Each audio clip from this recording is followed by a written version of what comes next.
In a remote village bordered by ancient forests, Maya lived with a dangerous secret. When two notorious brothers followed her home from the harvest festival, cornering her on the darkened path to carry out their evil intentions, they mistook her calm demeanor for helplessness. The massive shape that emerged from the shadows behind them moved with impossible silence, sending them on their heels. In a remote village bordered by dense forests and ancient superstitions, 20-year-old Maya lived with her ailing mother in a small cottage at the edge of the village. Despite her attempts to remain unnoticed, Maya's striking beauty made her the subject of endless gossip. Village women whispered about her whenever she walked past. Some claimed she was waiting for someone special, while others insisted she was cursed or practiced forbidden magic in the forest at night. Maya focused on caring for her mother, whose health had been declining steadily. She gathered herbs, prepared traditional medicines, and tended to their small vegetable garden. When necessary, she walked to the village market for supplies that they couldn't produce themselves. One evening, as storm clouds gathered overhead, Maya hurried home from the market with a basket of essential provisions. The first heavy raindrops began to fall as she entered the forest path that led to her cottage. The wind picked up, bending tree branches and sending leaves swirling around her feet. Maya pulled her shawl tighter and quickened her pace.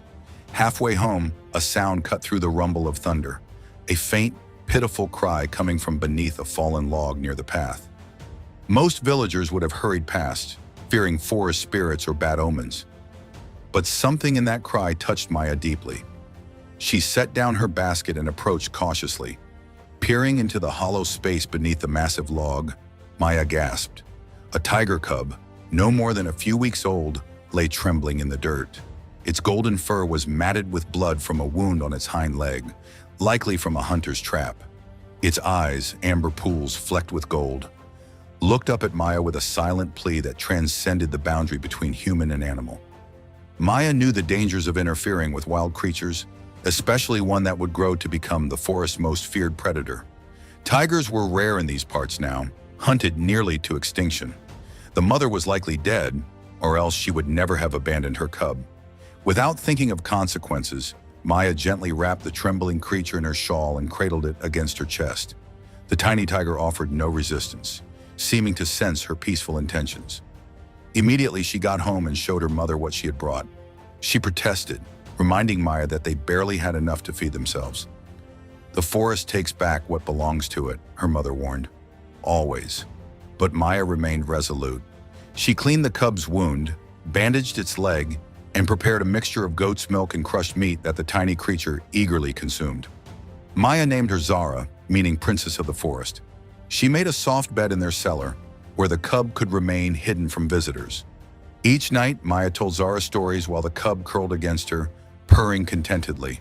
A profound bond formed between them, a shared solitude, a quiet strength. As weeks turned to months, Zara's wound healed completely. Her body grew at an alarming rate, bones and muscles developing with the potent energy of a predator born to rule the forest. Within months, what had once been a mewling cub now weighed as much as Maya herself. Her paws grew massive, her teeth sharp and gleaming, and her golden eyes ever more intense. Feeding Zara became challenging. Maya learned to set traps deeper in the forest, bringing back game to satisfy her companion's growing appetite. Despite her caution, Maya couldn't keep Zara a secret forever. One evening, a village hunter followed the unusual tracks Maya had left while carrying a deer back to her cottage. Hidden behind a tree, he peered through her window, expecting to see something suspicious. But strangely, he saw nothing out of the ordinary. Just Maya moving about her simple home. Confused by the lack of evidence to match the unusual tracks, the hunter left, his imagination filling the gaps with possibilities. By midday the following day, rumors spread through the village. People spoke of strange noises at night and unusually large paw prints found around Maya's property.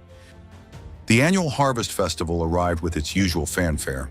Maya hadn't attended in years, but this year, perhaps to quell suspicions, she joined the celebration. She dressed in her grandmother's red dress, a family heirloom that accentuated her beauty. As she approached the village square, conversations halted and heads turned. What no one noticed was how she paused at the forest edge, whistling softly toward the darkness before continuing toward the music. Maya moved through the festival with quiet grace, joining the circle of dancers and moving with a natural rhythm that captivated onlookers. Among those watching were two brothers, Aaron and Ona.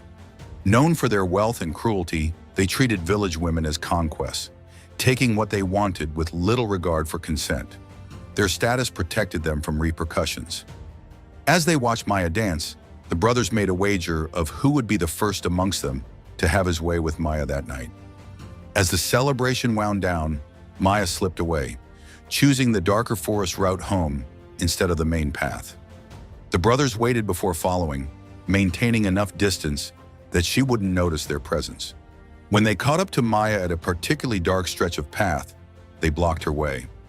Aaron stepped forward with a menacing smile, while Ona circled behind her, cutting off any escape. Maya showed no fear, her expression calm and unreadable. Aaron gripped her arm tightly, informing her that a beautiful woman shouldn't walk alone at night. Maya responded with unexpected composure, stating simply that she wasn't alone. The brothers laughed mockingly. They saw no one else on the path, just trees, shadows, and their helpless prey. Growing bolder, the brothers tightened their circle around Maya. Ona grabbed her other arm, while Aaron began pushing her toward the bushes at the side of the path. Their intentions were clear in their cruel smiles and tightening grips. Just as Aaron prepared to force Maya deeper into the forest, a low, rumbling growl froze both men mid-motion. Before either could process what they were hearing, a massive form launched from the shadows behind them. In the pale moonlight, they caught a terrifying glimpse of striped fur, powerful muscles, and gleaming fangs. A tiger, nearly full-grown, sailed through the air with impossible grace. Its powerful jaws snapped inches from Ona's throat as both men fell backward, scrambling away in terror. Zara stood protectively between Maya and the brothers. Her golden eyes gleamed with fury, muscles tensed for another attack. The brothers crawled backward, faces drained of color, bodies shaking uncontrollably. In the midst of this chaos, Maya whistled sharply, a clear, commanding sound. Immediately, Zara halted her advance, stepping back to stand beside Maya while maintaining her threatening posture. The brothers seized this moment to flee, screaming about demons and forest spirits as they ran toward the village. The following day, village hunters combed the forest, looking for the mysterious tiger. They found only unusually large paw prints leading toward the distant mountains. That night, under darkness, Maya led Zara to the forest edge. With tears streaming down her face, she removed the simple rope collar she had fashioned. She knew Zara had grown too large to hide. It was time for the tiger to return to her natural home. Maya pressed her forehead against Zara's massive head, whispering words of gratitude and farewell. Zara lingered for a long moment before turning and disappearing into the shadows. Maya watched long after the striped form had vanished from sight. She returned home alone, but with a secret smile. She knew that somewhere in the darkness, her guardian would always be watching. What would you do if you found a wounded wild animal? Would you have the courage to save it, knowing the risks and rewards such a bond might bring?